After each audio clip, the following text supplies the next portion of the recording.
हम सब लोग भी तो थे, हम लोगों का कल्याण क्यों नहीं हुआ, इसको क्यों लेकर के जा रहे हैं, क्या कारण है। तो गोकर्ण जी ने रोका था, हमारा रुको, अभी लेकर मत जाओ। कहा क्या। अब भगवान के पार्षदों से पूछा, ये बताओ, अत्रैव बहवः सन्ति श्रोत्रारो मम निर्मला, यहाँ तो बहुत सब जो है मेरे श्रोतागण है, तो सबका कल्याण क्यों नहीं हुआ, केवल उसी को लेकर क्यों जा रहे हो। तो कहा महाराज, इसने जो है ध्यान दे करके, मन लगा करके, एकाग्र हो करके, बीच में ना बात करते हुए, एकदम भूखा प्यासा रह करके, केवल भगवान का स्मरण करते हुए कथा श्रवण की है, इसीलिए इसका उद्धार हो गया, ये जा रहा है। तो कहा बाकी सब लोगों से पूछ लो। तो सब लोगों से पूछा, कहा हाँ गड़बड़ तो किया है हमने, बीच बीच में बातें करते रहते थे, इधर उधर की जो है, हमारा मन भी इधर उधर जाता रहता था, यहाँ जाना है, ये करना है, वो करना है, कब बंद हो तो बढ़िया है। तो कहा आप ध्यान से सुनोगे तब फिर हो। हाँ आप ध्यान से सुनेंगे। अच्छा ठीक है। अब उसका जो है भंडारा हुआ, उसका विराम हुआ, फिर जो है समय रख करके फिर भागवत हुई। इस बार सब लोगों ने बड़े ध्यान से, मन क्रम वचन से एकाग्र होकर के खूब अच्छे से कथा श्रवण की। और सब लोगों ने जब श्रवण की तो पूरे गांव का उद्धार हो गया। इसीलिए कहते हैं कोई एक भक्त हो तो वो पूरे गांव का उद्धार कर देता है। और पूरे गांव का उद्धार हो गया, सबके लिए विमान आया और सब लोग बैठ करके जाने लगे। यहाँ तक लिखा है भगवान स्वयं आए गोकर्ण जी के लिए, और गोकर्ण जी को पकड़ करके अपने गले से लगा लिया, और गले से लगा करके हाथ पकड़ करके अपने साथ में बिठा करके परम धाम को लेकर के गए। बोले वृंदावन बिहारी लाल की। तो गोकर्ण और आत्मदेव जी की कथा का तात्पर्य क्या है, ध्यान दीजिएगा। वास्तविक इसका रूप क्या है। आत्मदेव कौन है, आत्मदेव है हमारी आत्मा, ध्यान दीजिए। और धुंधली कौन है, धुंधली है हमारी बुद्धि। और धुंधकारी कौन है, धुंधकारी है हमारा मन। और गोकर्ण कौन है, ये गाय, गोकर्ण, गो अर्थात इंद्रिय, कर्ण मतलब कान। ये कानों के द्वारा अगर हम चाहे खूब प्रपंचे सुन लें और चाहे हम कथा सुन लें, तो गोकर्ण के द्वारा ही इस मन का, अर्थात ये मन कब वश में होगा, जब कानों के द्वारा खूब कथा सुनेंगे। और कथा सुनेंगे तो हमारा मन हमारे वश में होगा, हमारी बुद्धि हमारे वश में होगी। और जो अगर मन वश में नहीं रहा, बुद्धि ने छूट दे दी, तो आत्मदेव तो परेशान होंगे। जो आत्मा बैठी है वो तो मुक्ति चाहती है, आवागमन से छुटकारा चाहती है, लेकिन ये मन जो है हमारा मानता नहीं। मन इधर उधर दौड़ता रहता है, कभी ये चाहिए कभी वो चाहिए, अनेक प्रकार की इच्छा करता रहता है मन। तो ये मन और आत्मदेव जी तो यही चाहते हैं कि आवागमन से छुटकारा मिल जाए, लेकिन मन उन्हें तंग करता है। और अगर बुद्धि अर्थात धुंधली मन के कहने पर चल रही है, तब तो वो कुमार्ग पर चली गई, तब तो बड़ा परेशान होना पड़ेगा। अगर वो अपने पति के कहने पर चल रही है, पुत्र के कहने पर नहीं चले, पुत्र को अपने वश में किए हुए है, तो कल्याण हो जाएगा। बुद्धि जो है हमारे मन को अपने वश में किए हुए, तब तो कल्याण हो जाएगा। और मन अलग भाग रहा है, बुद्धि अलग भाग रही, तो बुद्धि को भी कष्ट होता है। इस प्रकार इस कथा का तात्पर्य है। और गोकर्ण कौन है फिर बता रहे हैं। गो मतलब इंद्रिय, कान मतलब कान, कर्ण मतलब कान। एक कानों के द्वारा जब कथा श्रवण करते हैं तो उसी से विमान आता है। विमान का मतलब जानते हैं क्या है, विमान को उड़न खटोला नहीं आवत है। पहले मैंने कही दिया था कि नहीं पहले विमान आवत रहा, अब काहे नहीं विमान आवत है। अरे विमान का तात्पर्य है देह अभिमान से दूर हो जाना, अपने आप को जो है आत्म स्वरूप से समझ लेना, देह अभिमान से दूर हो जाना, यही है विमान। और ये विमान कब आएगा, जब ध्यान दे करके कथा श्रवण करेंगे तभी ये विमान आएगा। बोले वृंदावन बिहारी लाल की। और 9:36 बताया। तो बोलिए वृंदावन बिहारी लाल की। इस प्रकार तो नारद जी ने कहा महाराज ये बताइए, आपने बताया, मैंने प्रश्न किया, नारद जी ने प्रश्न किया था किसी कर्मी का उद्धार हुआ, किसी दुष्ट का उद्धार हुआ, तो उसके उत्तर में धुंधकारी की कथा श्रवण कराई। अब इसके बाद कथा कहा महाराज ये सप्ताह श्रवण की विधि क्या है, आप मुझे बताइए, मैंने अभी सप्ताह श्रवण की विधि मैं नहीं जानता हूँ। तो कहा सप्ताह श्रवण की विधि कोई बढ़िया, सबसे बढ़िया कोई अच्छा मुहूर्त हो, उसमें कथा प्रारंभ की जाए तो बहुत अच्छा है, तो उसमें विशेष पुण्य होता है। और जो अगर बिना मुहूर्त के भी भागवत कथा जो है आरंभ हो जाती है तो उससे कोई दोष नहीं लगता, कोई पाप नहीं लगता है। और श्रीमद् भागवत कथा जो वक्ता होना चाहिए वो ऐसे उदाहरण ला करके, उदाहरण दे करके इतना अच्छा समझाए कि समझ में आ जाए, जो कुछ भी कथा हो रही है वो समझ में आ जानी चाहिए। और जो कथा होती है ना, कथा में 5 कलश का स्थापना करना चाहिए, इस प्रकार जो है सभी देवी देवताओं का आवाहन करना चाहिए, भगवान का आवाहन करना चाहिए, श्रीमद् भागवत महापुराण का पूजन करना चाहिए, पूरा जो है बताया। उसके बाद बताया कहा इसके लिए नियम ये है कि जो भागवत कथा करवा रहा हो उसको पूरे परिवार को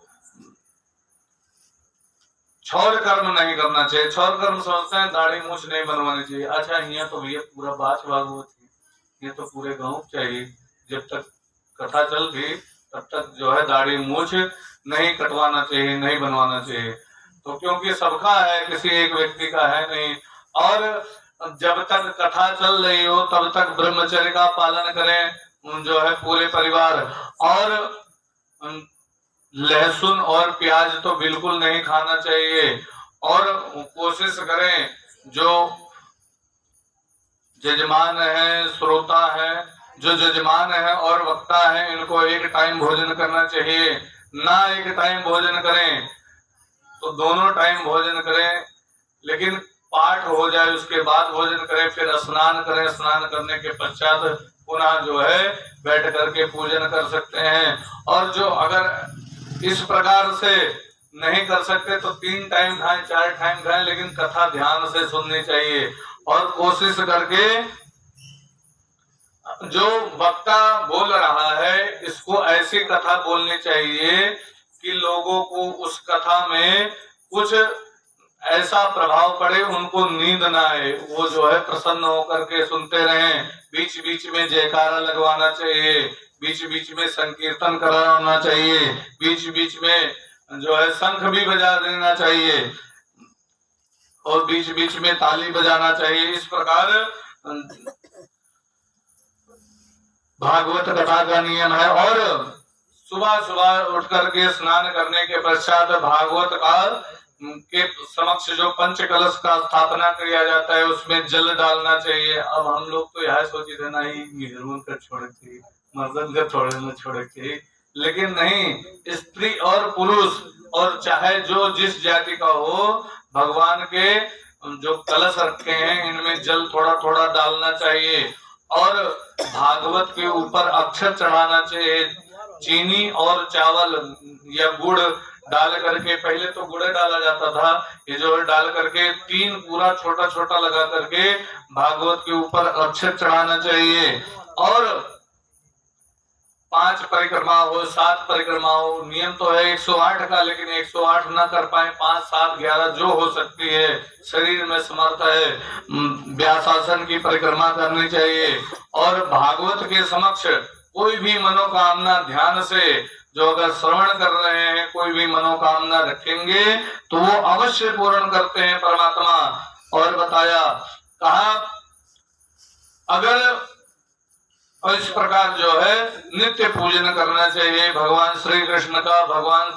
और 5 ब्राह्मणों का वर्ण करना चाहिए, वर्णम 5 विप्राणाम, 5 ब्राह्मणों का जो है उसमें आता है कि 5 ब्राह्मण काहे लिए, कोने कोने काम के लिए। जब कथवा एक जने कह लिया था, कठोर एक जने बांट लिया था, तो 5-5 जन की कौन जरूरत है। पहले एक ब्राह्मण को इसमें 1.25 लाख श्रीमद् भागवत में ओम नमो भगवते वासुदेवाय इस मंत्र का जप होना चाहिए। एक 3 ब्राह्मण केवल जप करते रहे, एक ब्राह्मण विष्णु सहस्त्र नाम का पाठ करता रहे, एक ब्राह्मण श्रीमद् भागवत महापुराण का पाठ करता रहे। इस प्रकार और वर्णम पंच विप्राणाम, इस प्रकार जो है 5 ब्राह्मण का वर्ण करना चाहिए। और जो वक्ता बैठता है उसको जो है ऐसा कथा श्रवण करा, ऐसा बोलना चाहिए कथा कि लोगों के समझ में आए।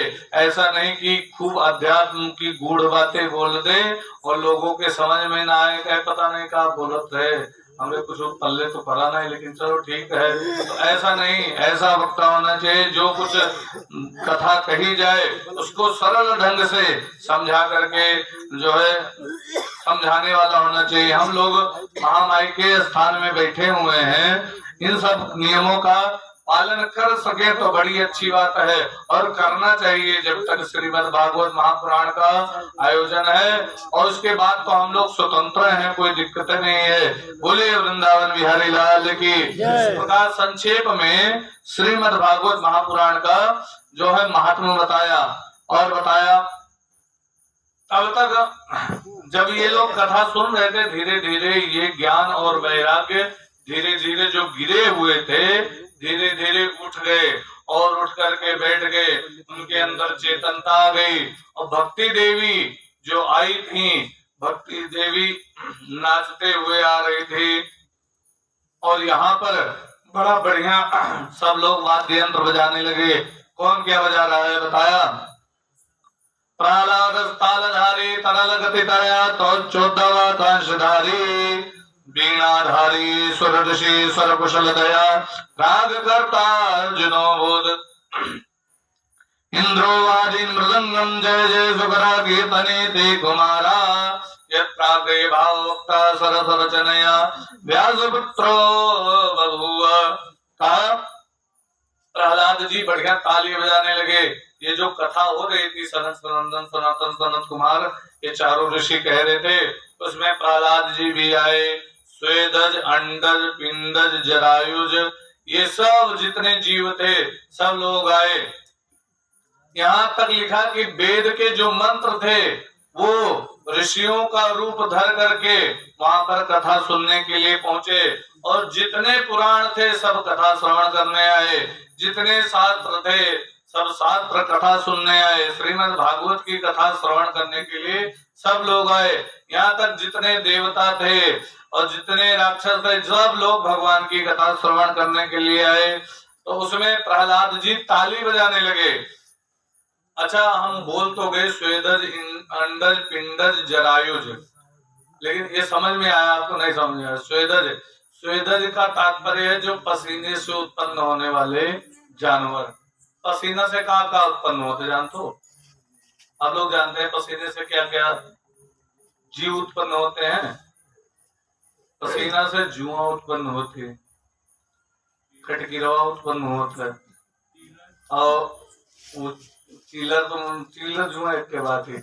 और जो का कहते हैं जो चौगड़िया होती वो होती, ये सब पसीने से उत्पन्न होने वाले हैं। स्वेदज इनका नाम है।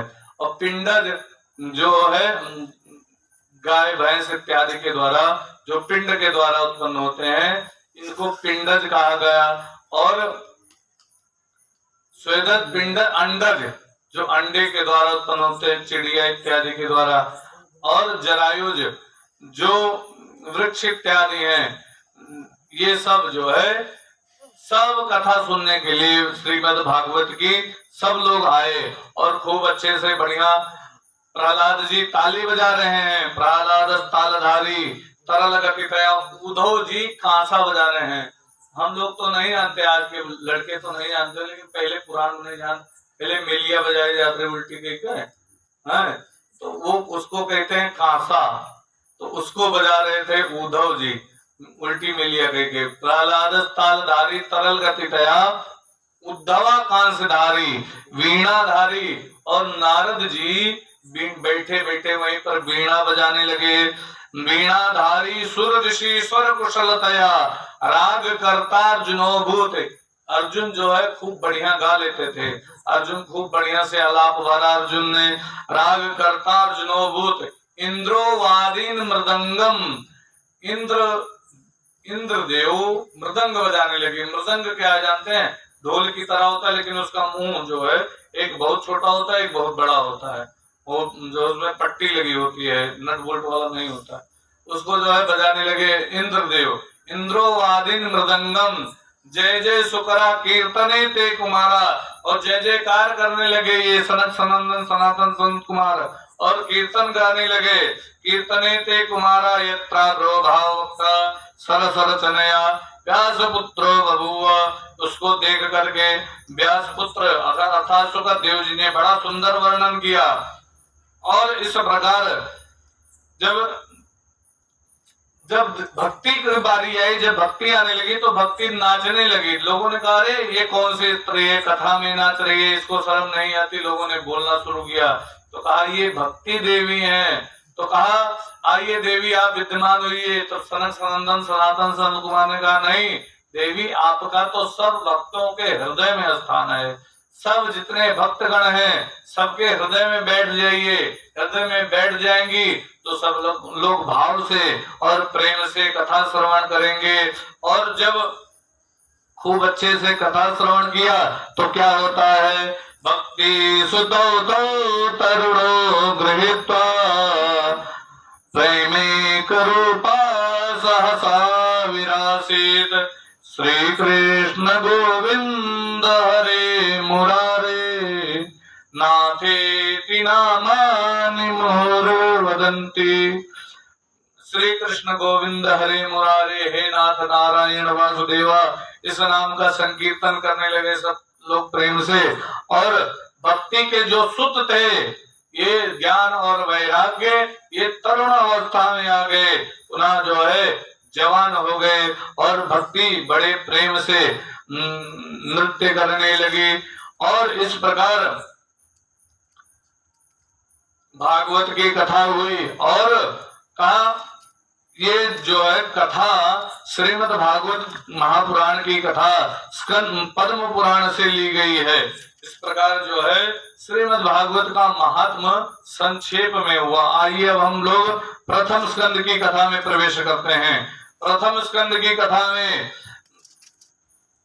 भगवान व्यास जी ने किसकी वंदना की? अच्छा, किसी एक की वंदना नहीं की। जो है अगर एक देवता की वंदना कर देते तो दूसरे की वंदना करना जरूरी था, और दूसरे की करते तो तीसरे की जरूरी था। जिसे गोस्वामी बाबा ने रामायण में वंदना की है। पहले वर्णों की वंदना की, फिर वर्ण के अर्थों की वंदना की, उसका जो शब्द की वंदना की, गणेश जी की वंदना की, सरस्वती जी की वंदना की, शंकर पार्वती की वंदना की, सीता माता जी की वंदना की, हनुमान जी की वंदना की, राम जी की वंदना की, और यहाँ तक कि वाल्मीकि जी की वंदना की। और फिर आगे चल करके उन्होंने गुरु की वंदना की, जिसने जड़ चेतन जग जीव जत सबको कर दिया। जो कोई जड़ है, चेतन है, जग जीव जत सबकी जो है सकल राम में जाने बंदो सबके पद कमल करो सदा जोर जुगपान। सबको जो है प्रणाम कर रहा हूं। यहाँ तक लिखा जलचर थलचर नभचर नाना जे जड़ चेतन जीव जाना, सबको प्रणाम किया। और यहाँ तक कि दुष्टों की भी वंदना की, सज्जनों की भी वंदना की, किसी को छोड़ा नहीं। भरत लक्ष्मण सबकी वंदना की। तो ऐसे व्यास जी ने जब भागवत की रचना शुरू की तो सोचा कि अगर मैं वंदना करूंगा किसी एक देवता की, क्योंकि महात्मा में तो अलग पुराण से कथा ली गई, पद्म पुराण से ली गई, वो भागवत की है नहीं। और जो अब भागवत की कथा शुरू हो रही है तो भागवत में किसकी वंदना की?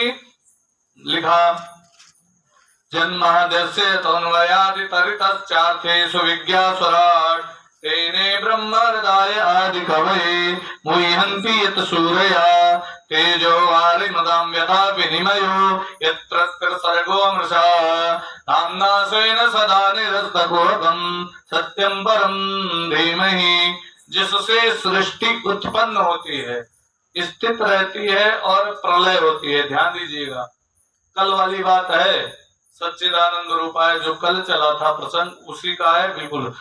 जिससे सृष्टि उत्पन्न होती है, जिसके द्वारा और स्थित रहती है, और जो प्रलय कर देता है, और जो स्वयं प्रकाश है, स्वयं प्रकाश रूप है, और जो हिरण्यगर्भ ब्रह्मा नहीं है, अर्थात ब्रह्मा को जो पैदा करने वाला है, ब्रह्मा को जो उत्पन्न करने वाला है, उन्होंने वेदार्थ ज्ञान दिया। कैसा वेदार्थ ज्ञान दिया? मुह्यन्ति यत् सूरया, जिसमें बड़े बड़े सूरी लोग भी मोहित हो जाते हैं। सूरी लोग कौन? जैसे बड़े बड़े महात्मा जिसकी माया में मोह हो जाते हैं, ऐसे विश्वामित्र आदि जैसे ये सब भी जो जिसकी माया में मोहित हो जाते हैं। हम लोग तो साधारण बात है, नारद इत्यादि जिसकी माया में मोहित हो जाते हैं। तेजो वारे मदाम यथा विनिमयो त्रिसर्गोंशा, जो जिसकी तेजोमयी रश्मियां समस्त जगत में फैली हुई हैं, और ऐसा लगता है जैसे, अच्छा घामे में शायद जब करियर घाम होता है तो सड़क जब चलत हो तो देखो दूर से दिखाई पड़ी, जैसे जानते थे सड़क की पानी भरा है, जानता था ना, और जब वठीर पहुंचो तो पानी है ही नहीं। तो इसी प्रकार से ये इसको कहते हैं मृग मरीचिका। तो जल के समान संसार देखने में तो बड़ा सत्य लग रहा है, बिल्कुल फिट एकदम, लेकिन ये सत्य है नहीं, ये नाशवान है। अरे ये शरीर ही नाशवान है, तो संसार का तो नाशवान है ये है। और जैसे जल में स्थल का भ्रमण हो जाता है, और स्थल में भ्रम हो जाता है, स्थल में जल का भ्रम हो जाता है। जैसे बढ़िया काई जमी हुए और काले में काई नहीं जम जाती, हरी हरी बिल्कुल, और अगर बढ़िया चांदनी रात हुए, दिन ना हुए, वो काई दिखाई ना पड़े, और चलत चलत और ताल बिल्कुल बराबर हो जमीन के, तो कूद जाए मनी की ना कूद जाए, तारजो ना लिया हो तो कूद जाए ना, काहे कूद जाए, काहे वो जाने पड़ी की माटी हुए। और इसी प्रकार से जैसे हम लोगों को दूर से दिखाई देता है सड़क पर पानी भरा हुआ है, इस समय खूब गर्मी जब होती है तो दिखाई देता है, लेकिन वहां पहुंचते हैं तो वहां पानी नहीं है, वहां वो दिखाई केवल दे रहा था। इसी प्रकार वो जो जल में स्थल का भ्रम और थल में जल का भ्रम हो जाता है, वैसे ही ये त्रिगुणमयी माया जागृत स्वप्न सुसुप्ति सृष्टि होने पर भी न होने पर भी ये होने सत्यवत प्रतीत हो रहा है, जो माया से सर्वथा परे है। अजर जागृत स्वप्न सुसुप्ति हम कहे तो ध्यान समझ में, जागृत अर्थात जागने वाला, स्वप्न अर्थात सोना। जब स्वप्न हम देखते हैं तो सपना में कहूँ ये लागत है कि चल चल लाग हम गिर पड़े, गढ़ा गिर गया, और गिर गए कैसे चौंका था मने, तो का हुआ गढ़ा रहा, लेकिन हम तब देखा अरे हम तो लेटा रहे हैं, ये हमें लाग, तो जिसके कारण अब कहूँ जब गहरी नींद आवती, खूब करियर नींद आई गए सोते सोत, और मुंह से राल गिर जाती पता नहीं लगा, तो तकिया भीज रहा थी, तो कह अरे गड़बड़ाएगा, तो फिर पूछा था, और जो याद रही कोई के, जो देखे याद नहीं रहते राल गिर जाते, और गिरत सब क्या है, कोनो बात नहीं, कोई छूटत नहीं, चाहे लड़का हो चाहे बड़ा।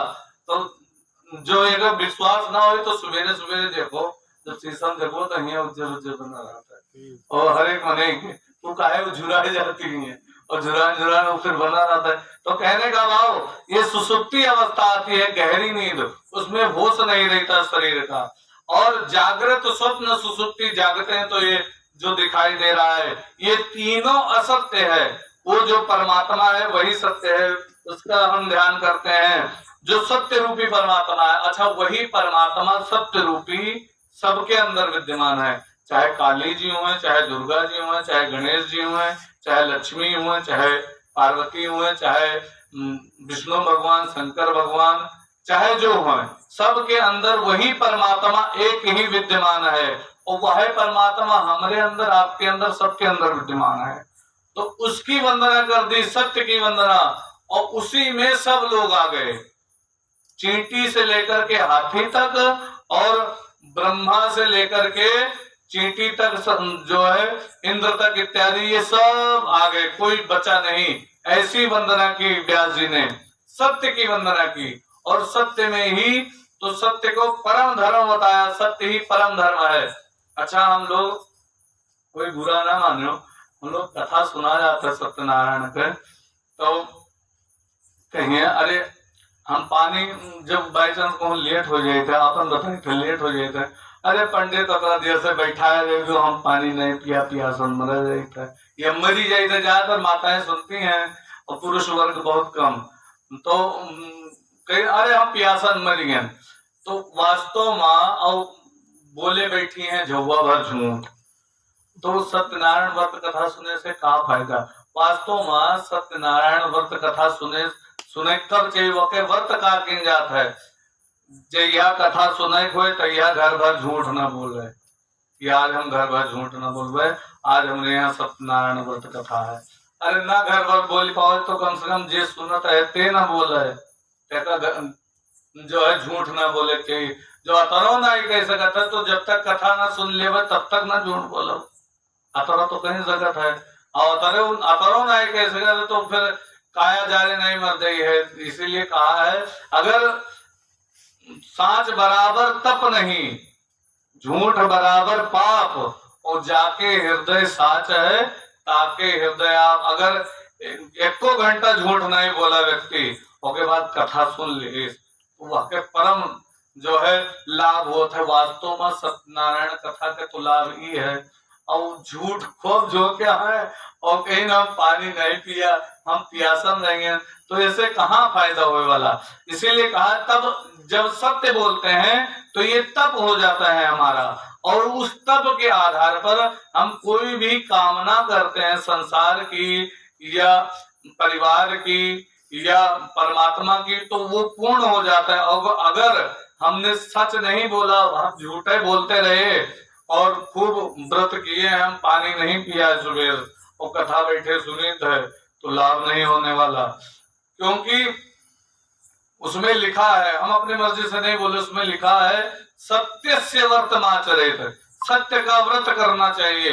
अगर सत्य का व्रत देखो, उसमें कथा आती है, उन नाव में बैठे धन रखा हुआ तो खूब, लेकिन झूठ बोल दिया। कहा क्या है इसमें? कहा इसमें पत्ते हैं और यही सब है और कुछ नहीं है महाराज। जिन लोगों ने कथा हिंदी में सुनी उनको बता रहे हैं। तो जैसे बोला साधु से झूठ, साधु ने कहा ठीक है यही हो जाए, अब सोना चांदी सब पत्ता में बदलेगा। अब खाली हमें लोगों को बतावे के लिए तो कि झूठ ना बोलो, कम से कम कथा जब तक ना सुन लो तब तक ना झूठ बोलो। सत्य से व्रत माचरेत, सत्य का व्रत धारण करना चाहिए, और वही सत्य की वंदना यहाँ पर की। इसीलिए कहा सत्यम परम धीमहि, वो सत्य ही परम धर्म है। और गोस्वामी बाबा ने भी कह दिया कि धर्म न दूसर सत्य समाना, आगम निगम पुराण बखाना। सत्य के समान कोई दूसरा धर्म नहीं है। और कबीरदास जी की उक्ति तो अभी आप लोगों के समक्ष रखी, साच बराबर तब नहीं, झूठ बराबर पाप, जाके हृदय साच है ताके हृदय आप। तो सत्य सबके अंदर विद्यमान है, लेकिन हम वो सत्य को झूठ के द्वारा छुपा देते हैं। इस प्रकार सत्य की किसी की वंदना नहीं की, केवल सत्य की वंदना की, और उस सत्य की वंदना में सब आ गए। और बताया अगले श्लोक की वंदना करके उसके पश्चात जो है वाणी को विराम दे देंगे। बताया कि धर्म प्रोचित, कहा महाराज सत्य धर्म हो गया, लेकिन परम धर्म क्या है? कहा परम धर्म है धर्म प्रोचित गए तगोत्र परमो निर्मत्सराणाम सदाम, वैज्यम वास्तव मत्र वस्तु शिवदम तापत्रोन्मूलनम, श्रीमद् भागवते महामुनि कृते किं वा परेरीश्वरा, सद्यो हृदय रुद्र पितृकृतवी शुश्रूवे तत्क्षणात्। का धर्म क्या है? का धर्म है सत्य, और परम धर्म क्या है? का परम धन है, भगवान की कथा परम धर्म है। निष्कपटी जो संत हैं उनके द्वारा जानने योग्य कथा कैसी है, कथा कैसी है बताया, कहा शिवदम, शिवदम कैसी, शिवम ददाति कल्याणम इति शिवदम, जो कल्याण करने वाली है। और कैसी है, तापत्रयोन्मूलनम, तीनों तापों को नष्ट करने वाली है। कौन कौन से ताप, दैहिक दैविक भौतिक, ये तीनों तापों को जो नष्ट करने वाली है। कल हमने बताया था दैहिक दैविक भौतिक ताप। और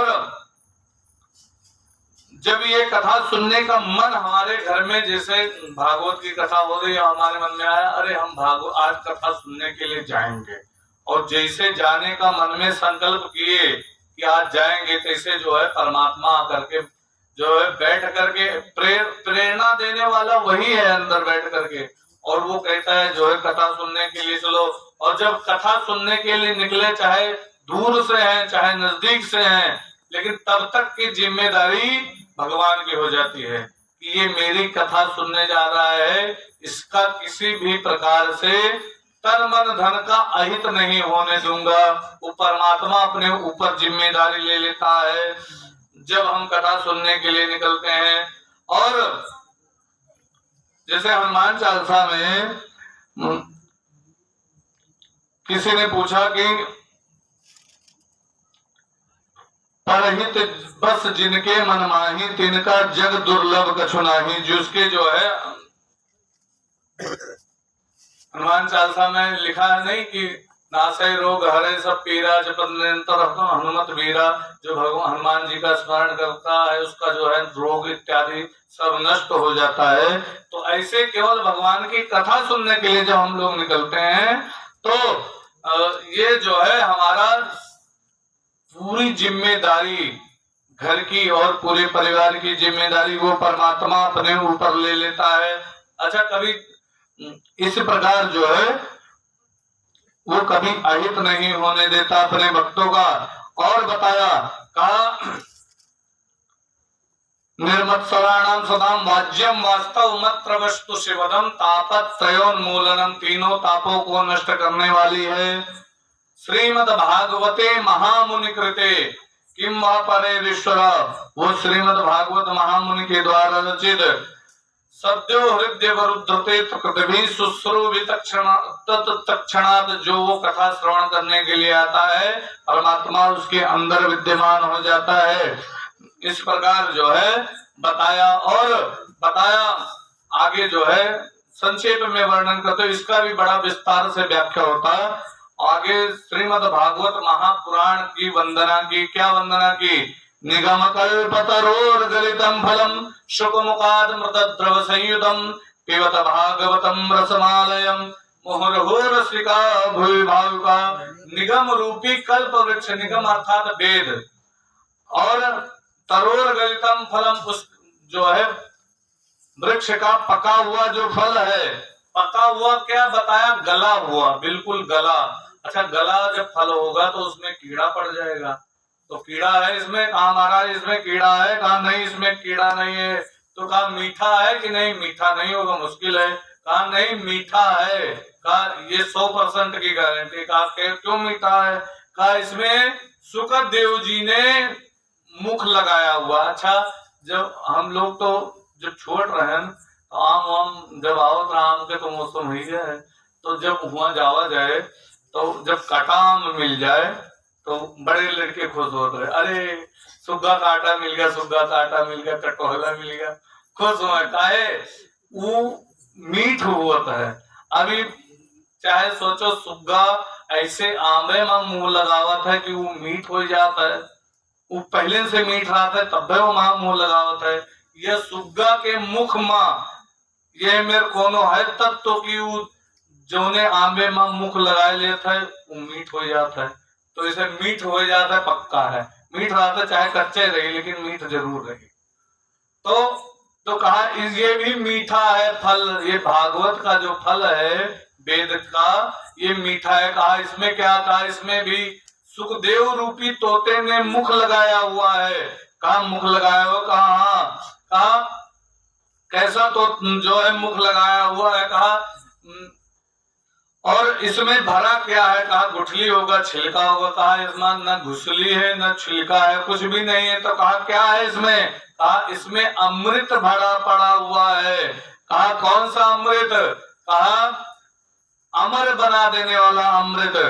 रस पिबत भागवतम रस अमृत द्रव संयुतम पिबत भागवतम रसमालयम। और इसको पीते जाओ, अर्थात पीने का मतलब ही नहीं कि या तो घोर के पिया जाए। इसको कानों के द्वारा पी करके हृदय में धारण करना चाहिए। कानों के द्वारा सुन करके सुनते जाओ, चाहे जो वक्ता बैठे, चाहे जो है बाहर का है, चाहे यहाँ का हो, चाहे जहाँ का हो, चाहे जहाँ कथा हो रही हो, कथा को श्रवण करना चाहिए। और जितना श्रवण करते चले जाएंगे वो हमारे हृदय में आकर के मुहुर रसिका भूय भाव का परमात्मा के प्रति प्रेम जगाता चला जाएगा।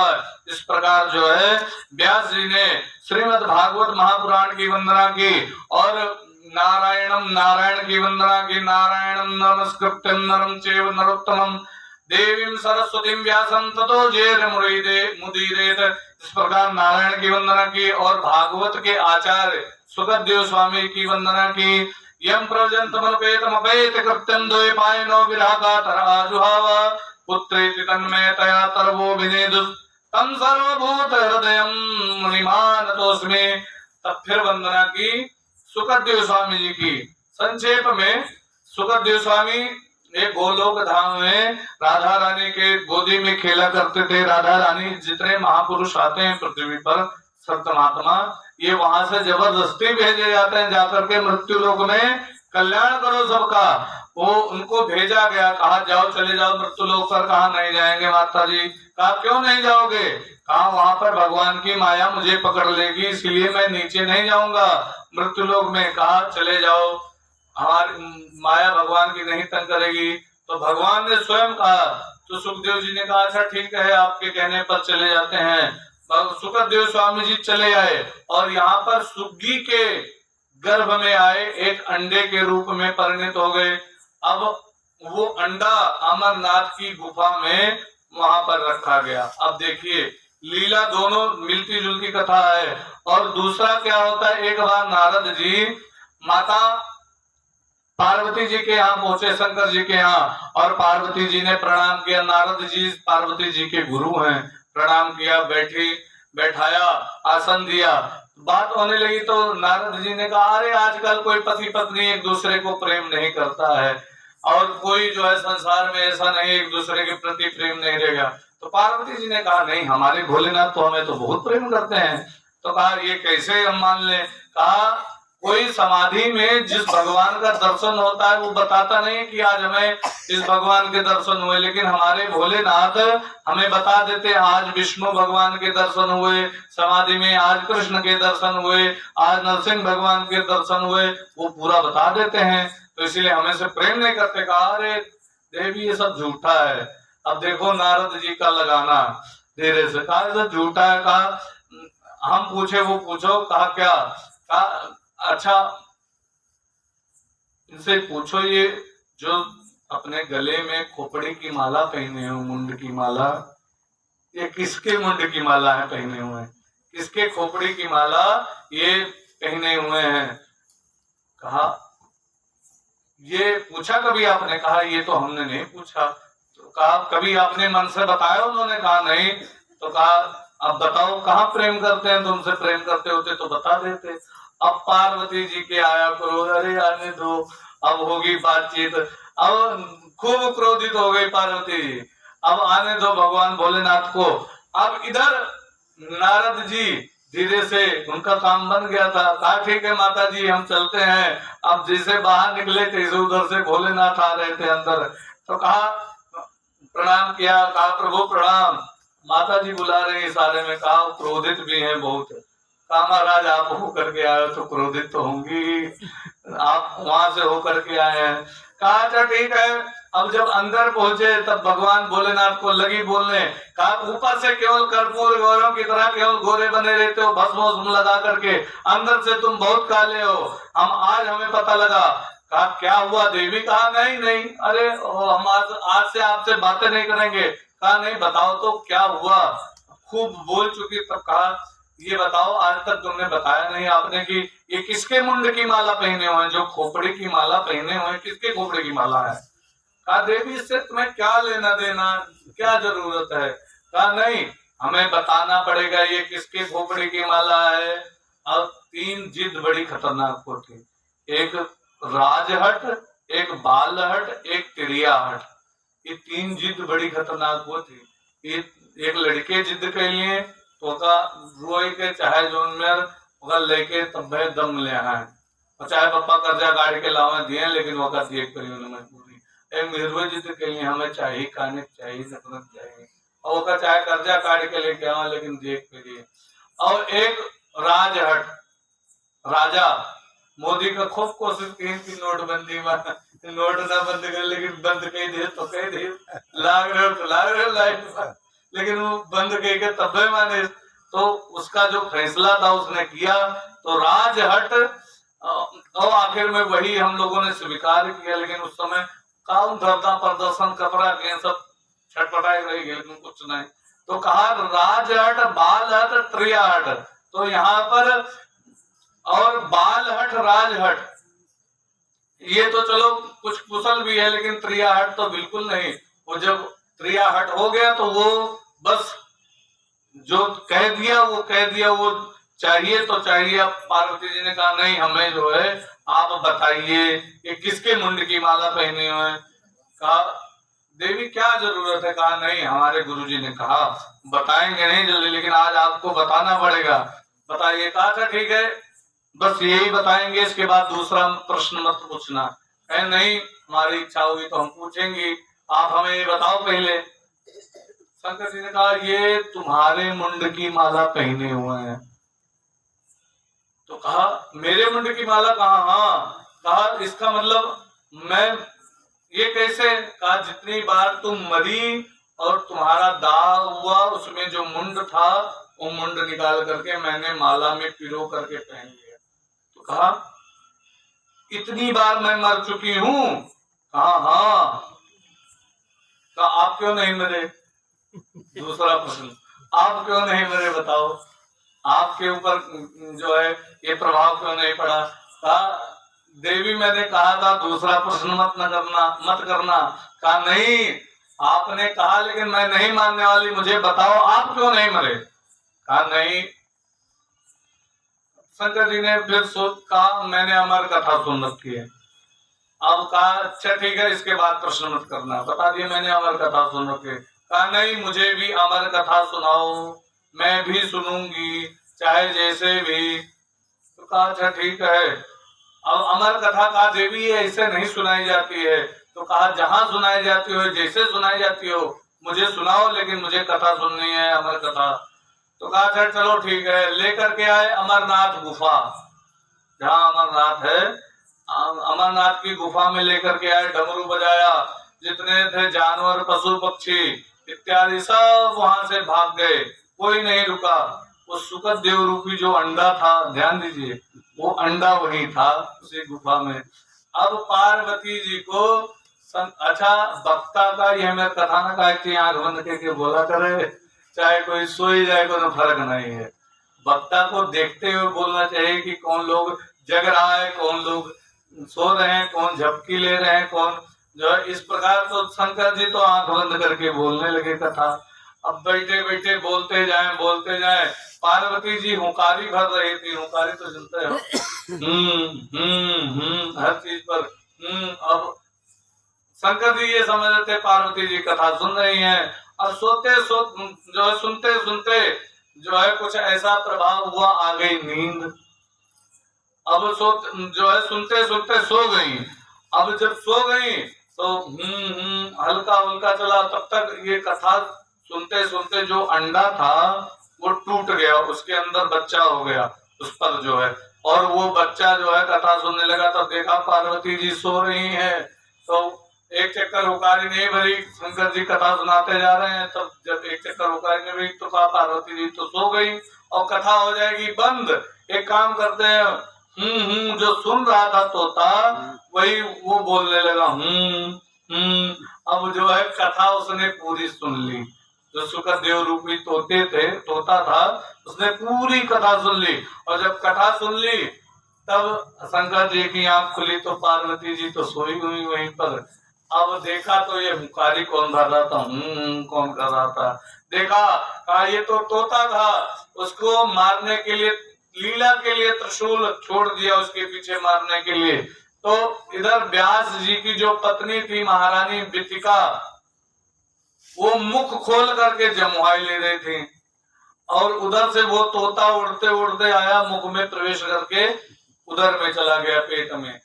अब वही तोता उसने माता के गर्भ में, व्यास जी की पत्नी के गर्भ में 16 साल तक समाधि लगाई, 16 साल तक। अब 16 साल पर अंदर से ही वेद मंत्र की आवाज आए, व्यास जी कहें बेटा बाहर आ जाओ, कहें नहीं बाहर नहीं आऊंगा, मुझे भगवान की माया घेर लेगी, जो है मैं नहीं आऊंगा। तो कहा मैं वचन देता हूँ तुम्हें माया नहीं तंग करेगी।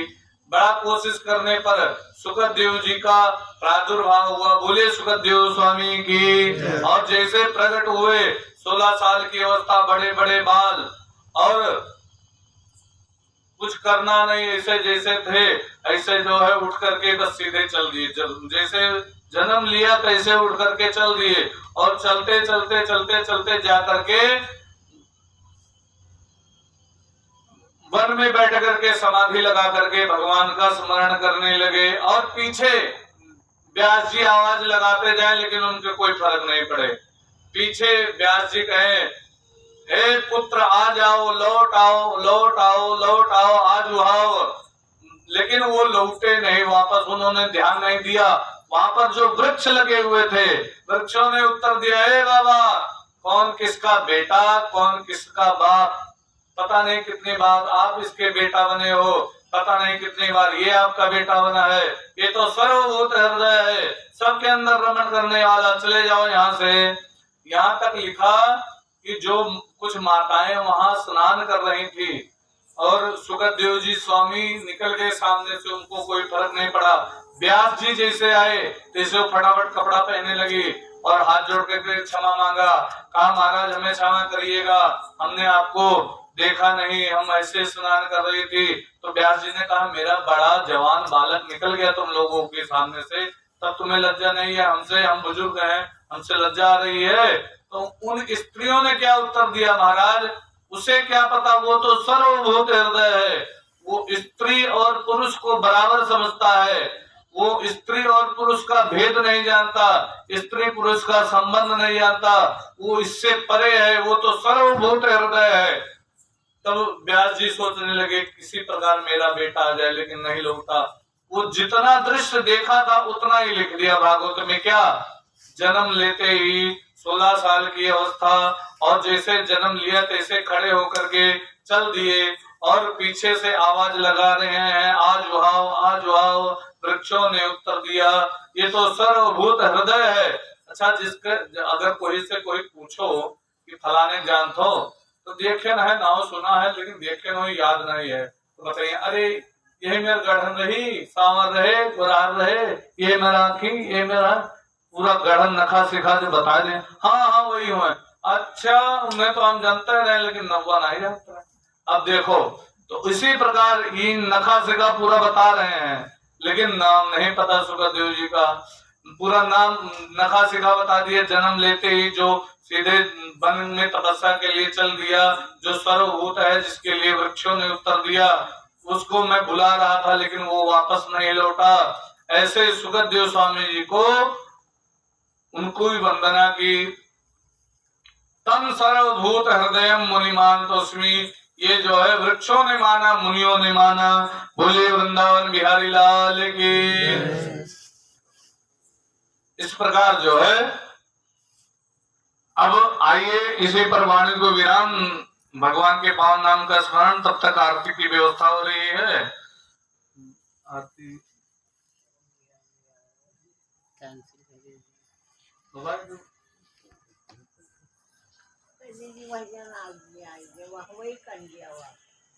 लो आरती बना दो।